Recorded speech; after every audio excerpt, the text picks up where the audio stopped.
Ayah, apakah masih ada legenda seperti itu? Kenapa aku belum pernah mendengarnya? Zhu Qingyue bertanya dengan sangat bingung. Dalam beberapa tahun terakhir, legenda ini menjadi kurang umum. Tentu saja Anda belum pernah mendengarnya. Anda harus tahu bahwa ada banyak master di wilayah timur di masa lalu, dan ada juga banyak pembudidaya sihir pada saat itu. Hanya saja dengan berdirinya aliansi penyegel iblis, kelangsungan hidup para penggarap iblis sangat terancam, dan perlahan-lahan para penggarap iblis itu menghilang. Dikatakan bahwa orang-orang ini bersembunyi di dunia lain. Beberapa orang mengatakan bahwa mereka telah membuka dunia rahasia bagi para penggarap iblis untuk bersembunyi, tetapi tidak ada yang tahu dengan jelas apa yang terjadi. Bagaimanapun, Gunung Geluh sangat jahat, jadi sebaiknya kamu tidak pergi ke sana. Zhu Yuanji masih membujuk. Ayah, jika aku tidak pergi ke Gunung Geluh dan mendapatkan rumput otot lahi, aku akan hidup di bawah topeng sepanjang hidupku. Zhu Qingxiu berkata dengan cemas. Jika dia tidak bisa memanfaatkan kesempatan ini, dia mungkin tidak akan pernah bisa melepas topeng di wajahnya. Bahkan jika Anda mendapatkan rumput otot dewa pada saat itu, tidak ada gunanya tanpa apoteker seperti asteris-asteris. Zhu Yuanji terdiam, tidak tahu apa yang dia bicarakan. Direktur Zhu, jangan khawatir. Saya akan menjaga Nona Zhu dengan baik. Kami akan kembali segera setelah kami mendapatkan rumput otot dewa. Tidak akan ada bahaya. Asteris-asteris ikuti Zhu Yuanji. Ketika Zhu Yuanji mendengar ini, dia hanya bisa menganggukkan kepalanya setuju. Dia telah melihat kemampuannya. Bahkan Qi Heng di alam Mahayana dibunuh dengan pedang dia. Asteris-asteris membawa Zhu Qingxiu dan Ji Yun, lalu meninggalkan kota Zujia dengan pesawat. Gunung Germanium berjarak ribuan mil dari kota Zujia, dan Gunung Germanium dekat dengan wilayah utara, dengan sebagian pegunungan membentang hingga ujung paling selatan wilayah utara. Namun saat Asteris dan yang lainnya sedang menuju Gunung Geluh dengan pesawat udara, tiba-tiba pemandangan di atas Gunung Geluh tiba-tiba berubah. Saya melihat seberkas cahaya putih yang tampak keluar dari gunung, dan langit di atas seluruh wilayah timur mulai menjadi ilusi. Dalam cahaya itu, sepertinya ada auman kuda emas dan besi, dan suara perang. Semua biksu di wilayah timur tertarik dengan penglihatan ini. Apakah ini dunia lain dalam legenda? Zhu Qingxiu melihat fenomena aneh di tanah dan berkata dengan kaget. Tuan Chen, apakah ada peninggalan di Gunung Geluh? Ningxi juga melihat penglihatan itu dan bertanya. Asteris-asteris melalui jendela kiri pesawat, dia melihat fenomena aneh langit dan bumi di luar, lalu perlahan menggelengkan kepalanya dan berkata, ini bukanlah reruntuhan, juga bukan dunia lain.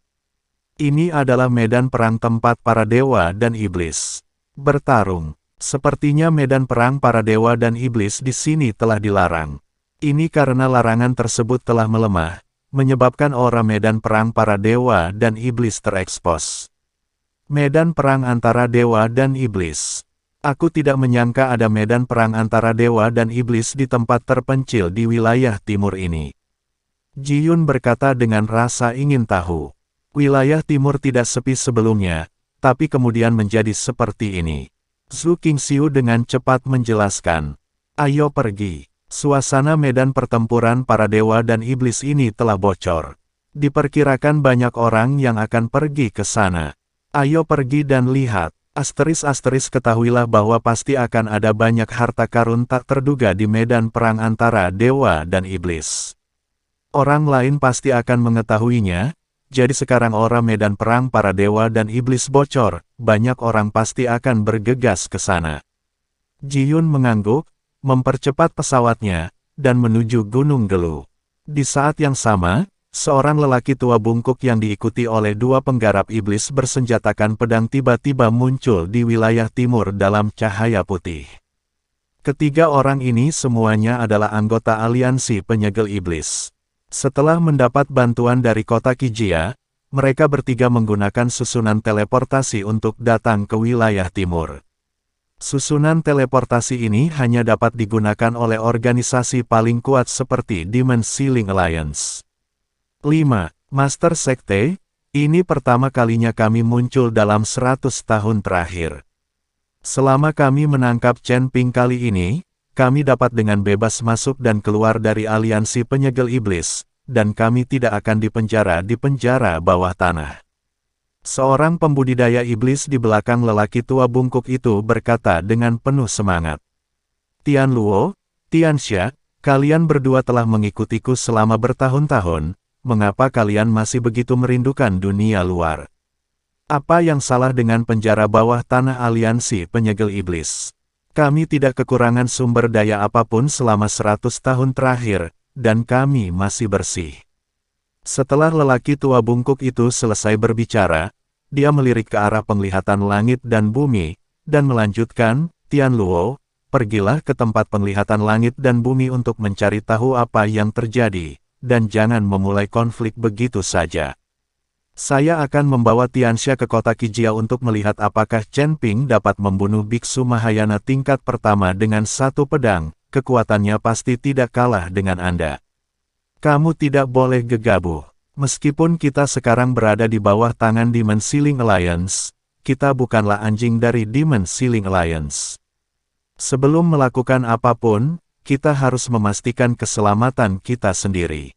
Ingat ajaran Patriark. Setelah Tian Luo selesai berbicara, sosoknya menghilang dalam sekejap, menuju tempat di mana langit dan bumi mengalami fenomena aneh. Orang tua bungkuk membawa Tianxia ke kota Qijia. Saya harus mengatakan bahwa lelaki tua bungkuk itu punya otak dalam mengatakan ini. Meskipun orang harus menundukkan kepala di bawah atap, dia dengan jelas telah memposisikan dirinya dan jelas bukan anjing dari Demon Ceiling Alliance.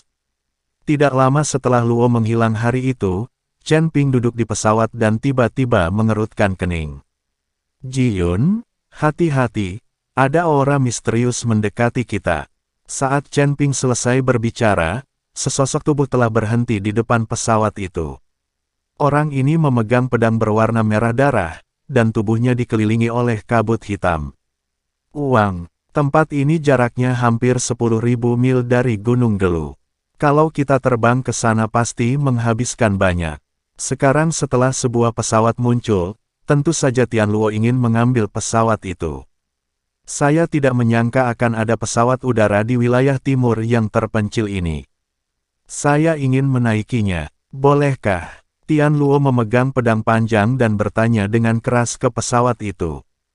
Ji Yun memandang Chen Ping, dia tidak tahu harus menjawab apa. Bagaimanapun, aura yang keluar dari tubuh Tian Luo membuat orang merasa sedikit ketakutan. Kurung tutup. Terlebih lagi, Tian Luo ini sekilas terlihat seperti seorang kultivator iblis. Ji Yun tidak mengetahui identitasnya dan tidak berani menjawab dengan mudah. Kapan pembudidaya iblis tingkat ini muncul di wilayah timur? Tampaknya pembudidaya iblis ini pasti telah mencapai alam Mahayana tingkat kedua. Su Qingxiu mengerutkan kening dan berkata, dia sekarang telah pulih ke alam Mahayana tingkat pertama. Dia dianggap sebagai master di Sekte Wanjian pada tingkat ini. Anda harus tahu bahwa Sekte Wanjian memiliki status yang sangat tinggi di seluruh wilayah timur. Jika bukan karena aliansi penyegel iblis, Sekte Wanjian tidak akan hancur. Tapi sekarang, seorang kultivator iblis dari alam Mahayana tingkat kedua muncul, yang mengejutkan Su Qingxiu. Chen Ping tidak berbicara saat ini. Menghadapi kultivator iblis di depannya, Chen Ping tidak bisa mengetahui identitas orang lain untuk sementara waktu. Meskipun pembudidaya iblis bukanlah orang jahat, Chen Ping tidak tahu apakah pembudidaya iblis ini berasal dari aliansi penyegel iblis. Jika itu seseorang dari aliansi penyegel iblis, itu akan merepotkan. Bagaimanapun, aliansi penyegel iblis juga mendukung sejumlah besar pembudidaya iblis. Sial! Apa kamu tidak dengar apa yang aku katakan? Karena kamu tidak perlu minum anggur sebagai hukuman untuk bersulang, jangan salahkan aku karena bersikap kasar. Ketika Tian Luo melihat orang-orang di pesawat itu masih tidak bereaksi, dia langsung menjadi marah. Pedang berwarna merah darah di tangannya menebas ke arah pesawat itu. Menghadapi pedang ini, Ji Yun terkejut dan buru-buru mengendalikan pesawat itu untuk menghindarinya.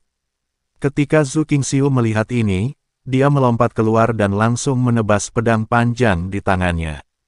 Ledakan, kedua lampu pedang itu tiba-tiba bertabrakan, dan tubuh Zhu Qingxiu langsung terlempar. Ketika Tian Luo melihat ini, ekspresinya sedikit berubah, seseorang dari Sekte Wanjian. Zhu Qingxiu menstabilkan sosoknya, memelototi Tian Luo dan berkata, "Karena kamu tahu bahwa aku adalah anggota Sekte Wanjian, cepat keluar dari sini, jika tidak, kamu akan mati tanpa tempat pemakaman."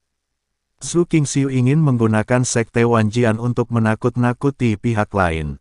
Karena pihak lain tahu bahwa dia adalah murid Sekte Wanjian, dia pasti tahu betapa kuatnya Sekte Wanjian. Tapi siapa sangka setelah Luo mendengar ini hari itu, dia langsung tertawa dan berkata, "Apakah kamu ingin menggunakan nama Sekte Wanjian untuk menakutiku? Sekte Wanjian telah dihancurkan oleh aliansi penyegel iblis kita sejak lama. Apakah kamu pikir aku tidak tahu? Kamu adalah ikan yang lolos dari jaring Sekte Wanjian. Aku kebetulan membunuhmu hari ini, yang bisa dianggap sebagai pencapaian kecil." Karena itu, hari itu Luo melompat dan langsung menuju Zhu Qingxiu. Ekspresi Zhu Qingxiu berubah drastis. Dia tidak menyangka bahwa pembudidaya iblis di depannya sebenarnya adalah anggota dari aliansi penyegel iblis. Tetapi ketika Tian Luo tiba di depan Zhu Qingxiu, sosok telanjang itu langsung muncul. Tiba-tiba dia meninju. Ledakan. Pukulan ini memaksa Tian Luo berhenti. "Apakah kamu baik-baik saja?" Asteris memandang Zhu Qingxiu dan bertanya. "Aku baik-baik saja." Zhu Qingxiu menggelengkan kepalanya. Asteris. Tian Luo terkejut saat melihat asteris muncul. Asteris melihat Tian Luo. Dia sama sekali tidak terkejut karena Tian Luo mengenalnya. "Hari ini benar-benar hari keberuntunganku. Aku benar-benar bertemu denganmu. Saat aku menangkapmu dan membawamu kembali ke aliansi penyegel iblis, kamu tidak hanya akan diabadikan selama 100 tahun, tapi kamu juga akan bisa datang dan pergi dengan bebas di aliansi penyegel iblis." Tian Luo sangat gembira, lalu tiba-tiba mengangkat pedang panjang di tangannya dan menebas tubuhnya dengan keras. Pada saat ini, Tian Luo sudah lama melupakan nasihat lelaki tua bungkuk itu dan ingin menangkap bajingan itu. Sinar cahaya pedang meledak seketika, dan tubuh itu melindungi Zhu Qingxiu dan terus mundur. Kekuatan alam Mahayana tingkat kedua tidak boleh diremehkan. Setelah mengantar Zhu Qingxiu ke lokasi yang aman, Asteris menstabilkan sosoknya dan pedang pembunuh naga langsung muncul di tangannya. Naga itu meraung dan cahaya pedang menyala. Serangkaian lampu pedang juga meledak di tangan Asteris. Bum. Dengan tabrakan cahaya pedang, Tian Luo merasakan kekuatan besar datang ke wajahnya, memaksanya mundur. Pedang berwarna merah darah di tangannya bergetar hebat. "Anak yang baik, kamu berada di alam kesengsaraan tingkat ke-7, tetapi kamu mampu meledak dengan kekuatan seperti itu. Jika aku tidak mengetahui kekuatanmu yang sebenarnya sebelumnya, aku akan menderita kerugian dengan serangan pedang itu saja." Sekarang, Tian Luo memandang Asteris dengan mata sedikit fokus. Asteris memegang pedang pembunuh naga, ekspresinya serius, karena pria di depannya tidak mudah untuk dihadapi. Saya melihat Tian Luo perlahan mengangkat pedang berwarna merah darah di tangannya, dan kekosongan di sekitarnya tiba-tiba mulai bergetar. Segera setelah itu, kekosongan mulai retak, dan aura merah menyerbu pedang berwarna merah darah dari retakan. Detik berikutnya, sosok Tian Luo tiba-tiba menghilang. Ledakan, kemudian cahaya pedang tampak memancar dari kehampaan. Cahaya dingin melintas di mata Asteris. Memegang pedang pembunuh naga di kedua tangannya, dia memanfaatkan situasi ini dan mengangkatnya. Pedang ini memancarkan cahaya keemasan. Bersamaan dengan suara yang memekakkan telinga, seluruh kehampaan sepertinya meledak. Asteris dan sosok Tian Luo mundur pada saat yang sama. Namun hanya sesaat kedua orang itu bergegas keluar lagi, diiringi cahaya pedang dan suara menderu. Ji Yun dan Zhu Qingxiu yang menyaksikan pertempuran itu sangat gugup. Mereka tidak tahu apakah Asteris adalah lawan orang ini. "Tuan Chen, Izinkan saya membantu Anda. Setelah melihat wanita itu bertarung dengan lawannya untuk beberapa saat, Zhu Qingxiu maju dengan pedangnya. Meskipun Zhu Qingxiu hanya memiliki kekuatan alam Mahayana tingkat pertama, di masa sulit ini, tindakannya dapat mengarahkan keseimbangan ke sisi musuh. Zhu Qingxiu berubah menjadi cahaya pedang dan bergegas keluar. Melihat ini, Ji Yun juga melompat, berencana bertarung 3 lawan 1. Tianluo terpaksa mundur. Melihat Asteris dan yang lainnya kalah jumlah, dia sama sekali bukan tandingannya. Dia hanya bisa tiba-tiba melambaikan cahaya pedang, dan kemudian seluruh orang menghilang ke dalam kehampaan dalam sekejap. Zhu Qingxiu ingin mengejar, tapi dihentikan oleh polisi. Berhenti mengejar, ayo cepat ke Gunung Gelu. Kuharap para penggarap iblis ini tidak menuju medan perang antara dewa dan iblis. Asteris ketahuilah bahwa orang ini tidak akan pernah sendirian, pasti ada pembantu. Jika beberapa pembantu dengan kekuatan yang sama atau bahkan kekuatan lebih tinggi datang saat ini, Asteris akan menjadi terlalu pasif. Jadi sekarang kita harus menemukan medan perang para dewa dan iblis, lalu mencarinya lagi.